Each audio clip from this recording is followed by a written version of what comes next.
The Gift of the Magi. Written by O. Henry. Narrated by Chelsea Carpenter. $1.87. That was all. And 60 cents of it was in pennies. Pennies saved 1 and 2 at a time by bulldozing the grocer and the vegetable man and the butcher until one's cheeks burned with the silent imputation of parsimony that such close dealing implied. 3 times Della counted it, $1.87, and the next day would be Christmas. There was clearly nothing to do but flop down on the shabby little couch and howl, so Della did it, which instigates the moral reflection that life is made up of sobs, sniffles, and smiles, with sniffles predominating. While the mistress of the home is gradually subsiding from the first stage to the second, take a look at the home. A furnished flat at $8 per week. It did not exactly beggar description, but it certainly had that word on the lookout for the mendicancy squad.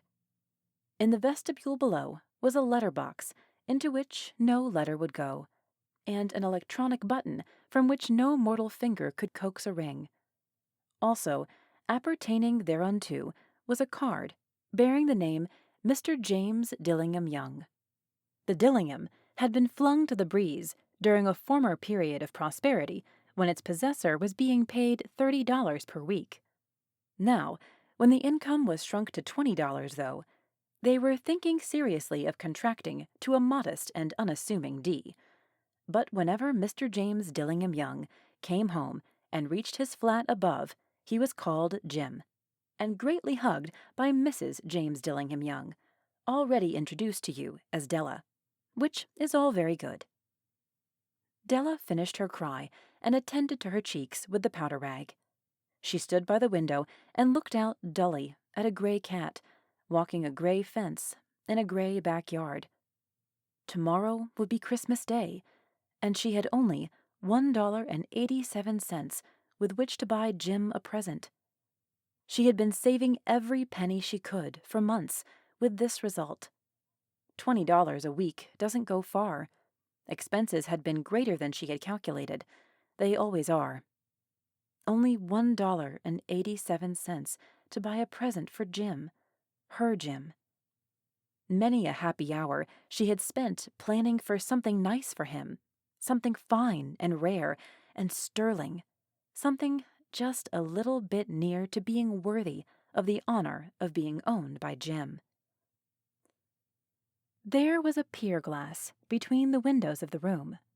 Perhaps you have seen a pier glass in an $8 flat.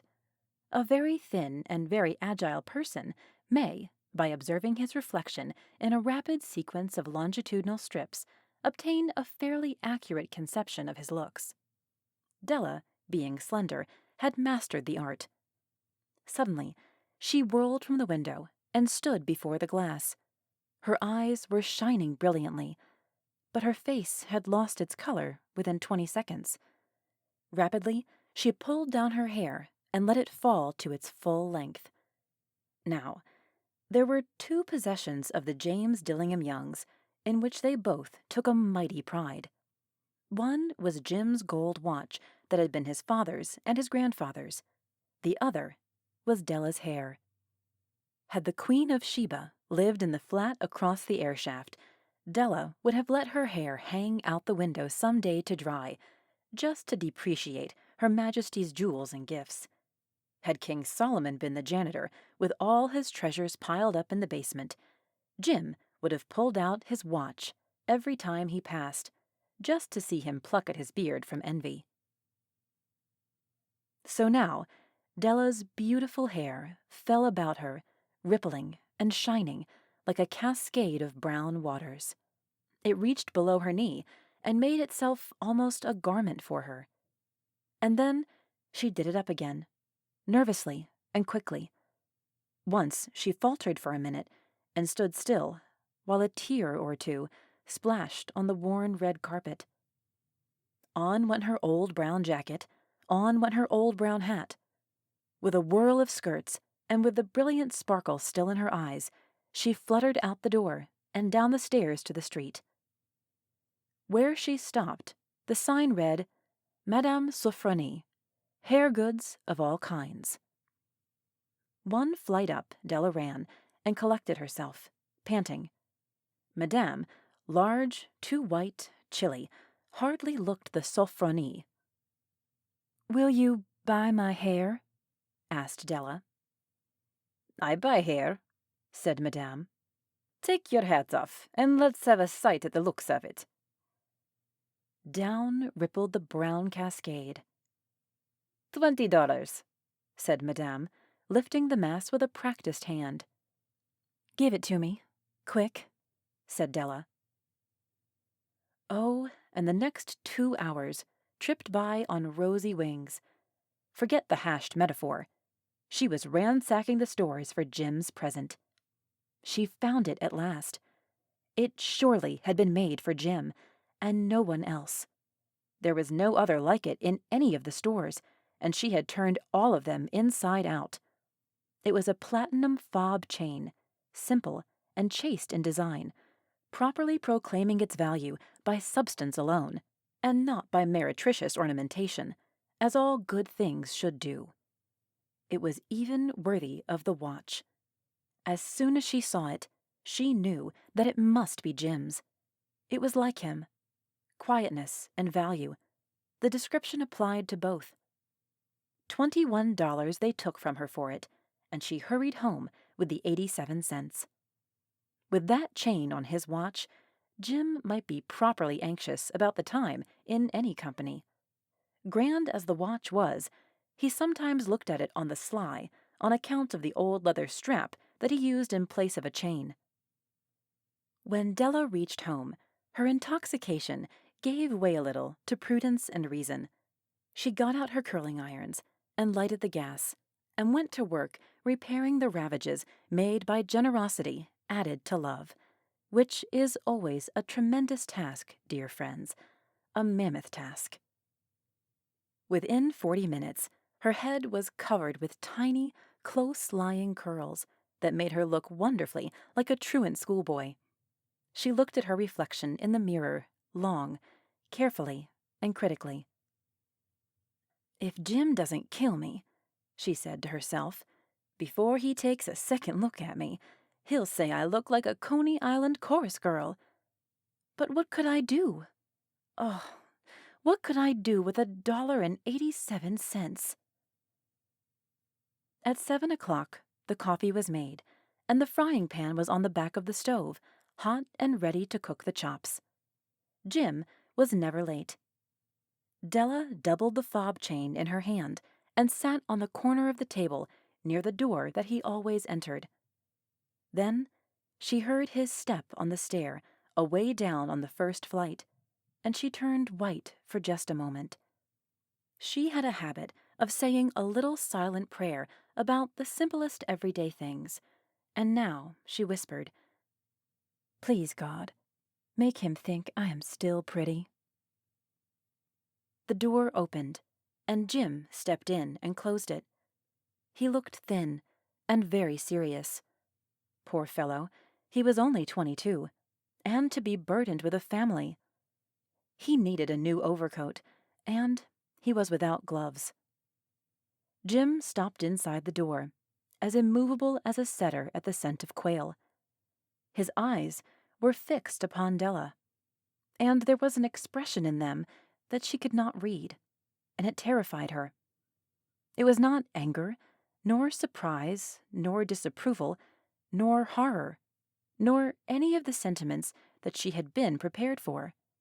He simply stared at her, fixedly, with that peculiar expression on his face. Della wriggled off the table and went for him. "Jim, darling," she cried, "don't look at me that way. I had my hair cut off and sold because I couldn't have lived through Christmas without giving you a present. It'll grow out again. You won't mind, will you? I just had to do it. My hair grows awfully fast. Say Merry Christmas, Jim, and let's be happy. You don't know what a beautiful, nice gift I've got for you." "You've Cut off your hair? Asked Jim, laboriously, as if he had not arrived at that patent fact yet, even after the hardest mental labor. Cut it off and sold it, said Della. Don't you like me just as well, anyhow? I'm me without my hair, ain't I? Jim looked about the room, curiously. You say your hair is gone? He said, with an air almost of idiocy. You needn't look for it, said Della. It's sold. I tell you, sold and gone, too. It's Christmas Eve, boy. Be good to me, for it went for you. Maybe the hairs of my head were numbered. She went on with sudden serious sweetness. But nobody could ever count my love for you. Shall I put the chops on, Jim? Out of his trance, Jim seemed quickly to wake. He enfolded his Della. For 10 seconds, let us regard with discreet scrutiny some inconsequential object in the other direction.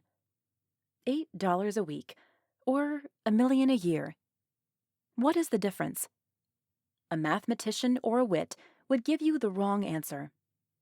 The Magi brought valuable gifts, but that was not among them. This dark assertion will be illuminated later on. Jim drew a package from his overcoat pocket and threw it upon the table. Don't make any mistake, Dell, he said, about me. I don't think there's anything in the way of a haircut or a shave or a shampoo that could make me love my girl any less. But if you'll unwrap that package, you may see why you had me going a while at first.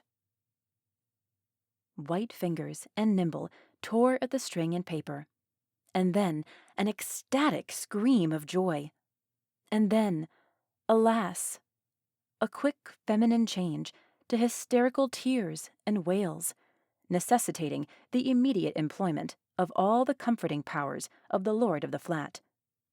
For there lay the combs, the set of combs, side and back, that Della had worshipped long in a Broadway window. Beautiful combs, pure tortoiseshell, with jeweled rims, just the shade to wear in the beautiful, vanished hair. They were expensive combs, she knew, and her heart had simply craved and yearned over them without the least hope of possession. And now they were hers. But the tresses that should have adorned the coveted adornments were gone. But she hugged them to her bosom, and at length she was able to look up with dim eyes and a smile and say, "My hair grows so fast, Jim." And then Della leaped up like a little singed cat and cried, "Oh, oh!" Jim had not yet seen his beautiful present. She held it out to him, eagerly, upon her open palm. The dull, precious metal seemed to flash with a reflection of her bright and ardent spirit. "Isn't it a dandy, Jim? I hunted all over town to find it. You'll have to look at the time 100 times a day now. Give me your watch. I want to see how it looks on it." Instead of obeying, Jim tumbled down on the couch and put his hands under the back of his head and smiled. "Dell," said he, "let's put our Christmas presents away and keep 'em a while. They're too nice to use just at present. I sold the watch to get the money to buy your combs. And now, suppose you put the chops on." The Magi, as you know, were wise men, wonderfully wise men, who brought gifts to the babe in the manger. They invented the art of giving Christmas presents. Being wise, their gifts were no doubt wise ones, possibly bearing the privilege of exchange in case of duplication. And here I have lamely related to you the uneventful chronicle of two foolish children in a flat, who most unwisely sacrificed for each other the greatest treasures of their house. But in a last word to the wise of these days, Let it be said that of all who give gifts, these two were the wisest. Of all who give and receive gifts, such as they are wisest. Everywhere they are wisest. They are the Magi. This has been The Gift of the Magi, written by O. Henry, read by Chelsea Carpenter. We hope you enjoyed this audiobook. If you did, please like, subscribe, and share with others. And if you'd like to hear your favorite classic read by yours truly, leave the title in the comments. We are always looking for new suggestions. Thanks for listening.